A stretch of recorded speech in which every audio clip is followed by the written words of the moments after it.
भारत माता की जय। ચાલો બહુ મસ્ત.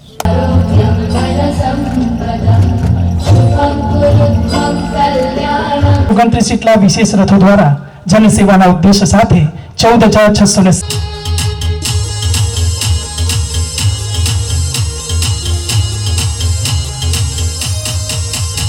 ये मोदी जी की गाड़ी आई, मोदी जी की गाड़ी आई, मोदी सरकार की ये गाड़ी आई। ત્યારબાદ સ્નેહકુમાર રતિલાલ પટેલ,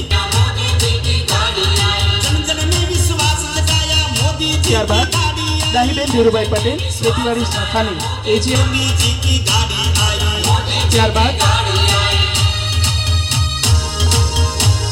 ત્યારબાદ સંજયભાઈ દલપતભાઈ ચૌહાણ, જેમને ખેતીવાડી યોજના હેઠળ રીવા જિગ્નેશભાઈ પટેલ, જેમને મહિલા અને બાળ વિકાસ વિભાગની યોજના હેઠળ સ્વસ્થ બાળક હલ્કા યોજનામાં જેટલા બાળકને अग्निपथ युवा योजना लाई, मोदी की गारंटी, विधवा सहाय योजना लाई, मोदी सरकार किसान ખૂબ ખૂબ सम्मान આભાર. निधि योजना। હાલ સુધી આત્મનિર્ભર અને વિકસિત રાષ્ટ્ર બનાવવાના સપનાને સાકાર કરીશું. અમે સંકલ્પ કરીએ છીએ કે ગુલામીની માનસિકતાને જડમૂળમાંથી ઉખાડી ફેંકીશું. અમે સંકલ્પ કરીએ છીએ કે દેશના સમૃદ્ધ વારસા પર ગર્વ કરીશું. અમે સંકલ્પ કરીએ છીએ કે ભારતની એકતાને સુદૃઢ કરીશું અને દેશની સુરક્ષા કરનારાઓનું સન્માન કરીશું. અમે સંકલ્પ કરીએ છીએ કે નાગરિક હોવાના કર્તવ્યનું પાલન કરીશું. જય હિન્દ. દેશના વડાપ્રધાન નરેન્દ્રભાઈ મોદી સાહેબ જ્યારે ગુજરાતના મુખ્યમંત્રી હતા ત્યારે એમણે મા વાત્સલ્ય કાર્ડની શરૂઆત કરી હતી. આપણે 3 લાખ રૂપિયામાં આપણે ઓપરેશનો બધા થઈ જતા હતા.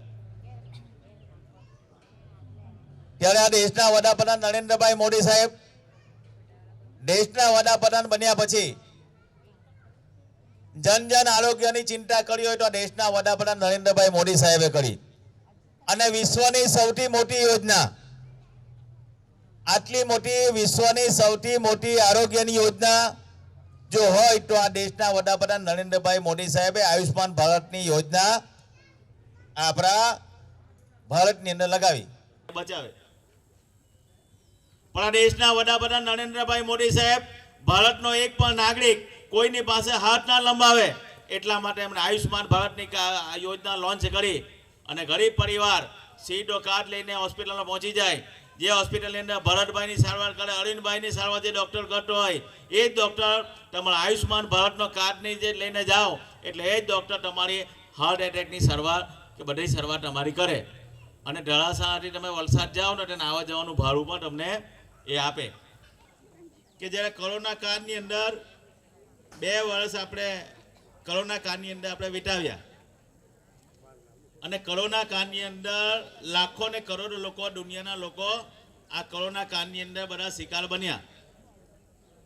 પરંતુ દેશના વડાપ્રધાન નરેન્દ્રભાઈ મોદી સાહેબ આપણા ઢળાસાના તમે ગામવાળા તો બધા કોરોના કાળની અંદર લોકડાઉનની અંદર પુરાયા હતા, ગામની અંદર થી બહાર ના નીકળતા હતા. પણ તમે જોયું દેશના વડાપ્રધાન નરેન્દ્રભાઈ મોદી સાહેબ ક્યારે દિલ્હીમાં પોતાના ઘરે બેઠા હોય કોરોના કાળની અંદર પણ. એ દેશના વડાપ્રધાન નરેન્દ્રભાઈ મોદી સાહેબ જે આપણા વૈજ્ઞાનિકો વેક્સિન બનાવતા, પુણેની અંદર બનાવતા હતા, ગાંધીનગરની અંદર બનાવતા હતા, તો એ બધા વૈજ્ઞાનિકોને પ્રોત્સાહન મળે, એમને મોટિવેશન મળે એટલા માટે મોદી સાહેબ સતત એમના સંપર્કમાં રહેતા હતા.